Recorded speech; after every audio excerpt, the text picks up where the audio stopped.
Alright, let's see if I can make it through this video. Love. Love, love, love, love, love. I love freely. I do. I love freely. I love unconditionally. I always have, and I always will. And everybody unraveled in my life, everyone in my past, everyone in my present, and everyone in my future know that and will know that. Because I am the same when it comes to the love department. I don't play games with love. I don't play games with love.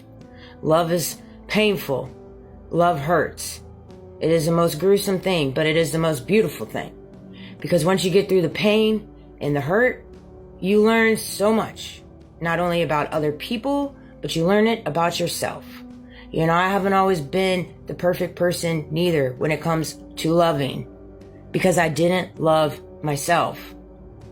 Right? And I'm going to resort back to my ex.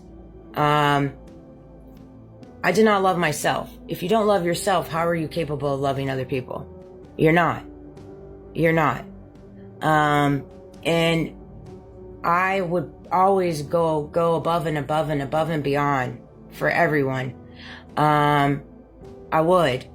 But I wasn't being true to myself. Right? Meaning I would go above and above and above and beyond for people when I really didn't want to do these things. I didn't want to go here. I didn't want to partake in this.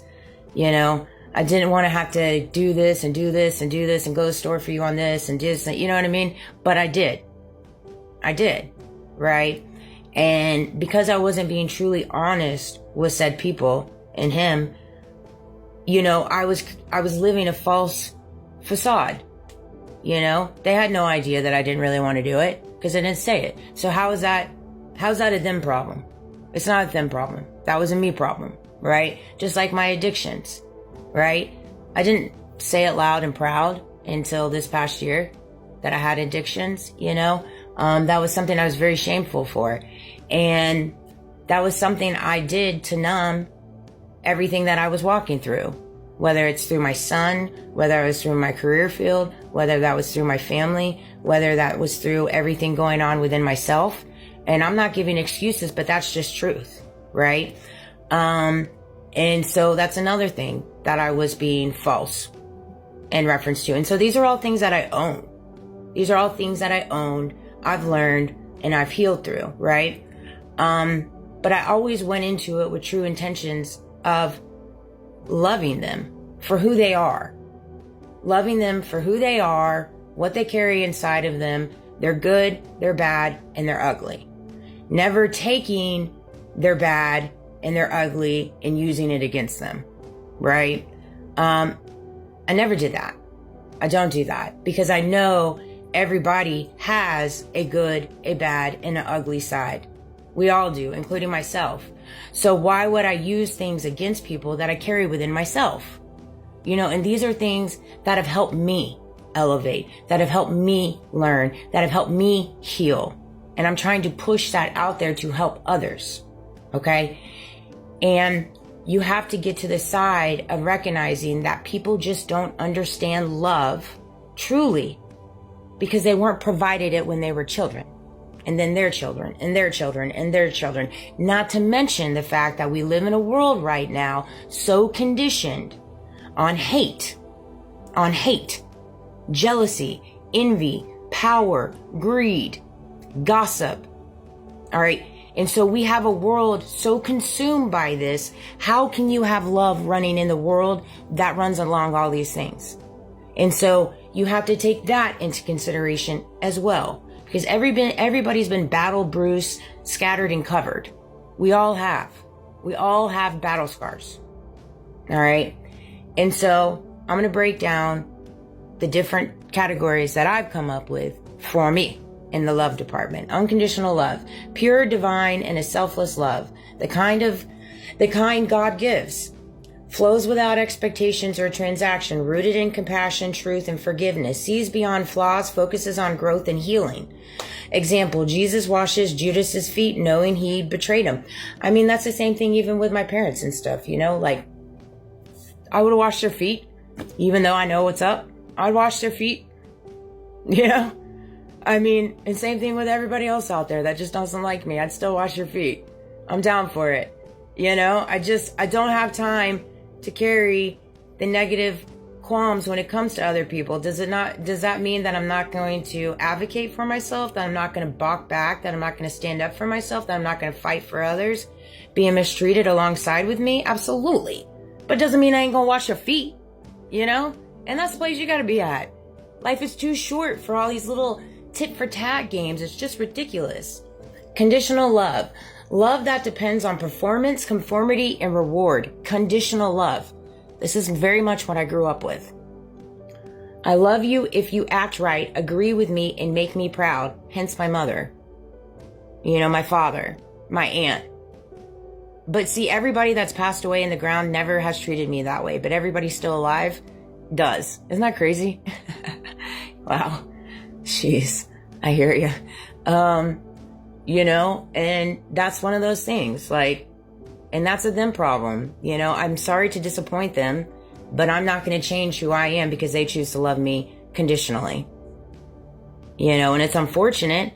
It doesn't change the fact that I love them conditionally, but if they choose to love me conditionally, that's fine. Same thing with my brother and sister. Creates anxiety and fear of rejections. Yeah, they've rejected me times a trillion. And they've instilled fear. It used to work. It doesn't anymore. Common in family and religious environments that mistakes control for care. So much.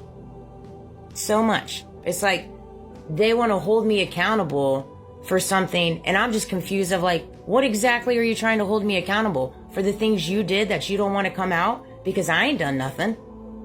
You know, same thing with the conversation I had with my aunt. Like, what the heck are you talking about? Excuse my French, but I'm late to the party. I'm late to the party. Do let me know. You know what I mean? And that's where we're at. Example, Saul's love for David, as long as David served his interests. Exactly. They will love you as long as you serve their interests. And they've had me under their tooth and nail up until a year ago this month. I served them.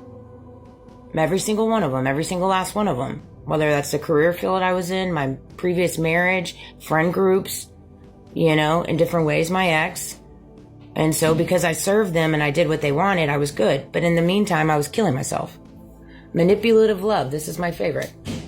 Loved used as a weapon to dominate, guilt, and confuse. You know? Gives affection to gain power or control. Exactly. Uses silence, flattery, and guilt to shape outcomes. Example, Delilah's false love for Samson, seduction used for betrayal. Spirit of Jezebel, control, deception, and domination. Result, spiritual exhaustion and confusion about self-worth. Yep, been there, done that, got that t-shirt. You know? That's a big part of the first 6 months of this year was going through the manipulative love part because I was under the spell of a lot of others' manipulative love. And I take ownership in that. That's the thing is when I talk about these things, I take full ownership in that and accountability. If I wasn't presented all these different trials and tribulations and hardships and betrayals and setbacks and all these different things in my life, I wouldn't have gained all the knowledge and wisdom that I have gained.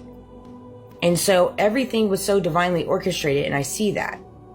And I'm blessed for those things because it pushed me in a black hole where I was forced to heal. It was either you're gonna heal or you're gonna die. And that was the choices I was given. And now they're mad at me that I decided to heal and I decided to not die. And I'm sorry to disappoint you on that. I truly am. You know? I was joking with my coworker last night. I freaking love her, the manager I was working with last night. And we were talking about the GUN laws and all that. I'm not sure what's allowed to be said on here. And her and I kind of stand the same on it. Like, I'm not against it. I feel like it's free for everyone, you know. But do I, you know, have one? No. Do we have one in our house? No. And but to each their own, you know what I mean? I get it in this world. I understand it. But see, because I walk so fearless, like I'm ready for somebody to come up to me with a GUN. They wouldn't be ready for what's coming out of my mouth.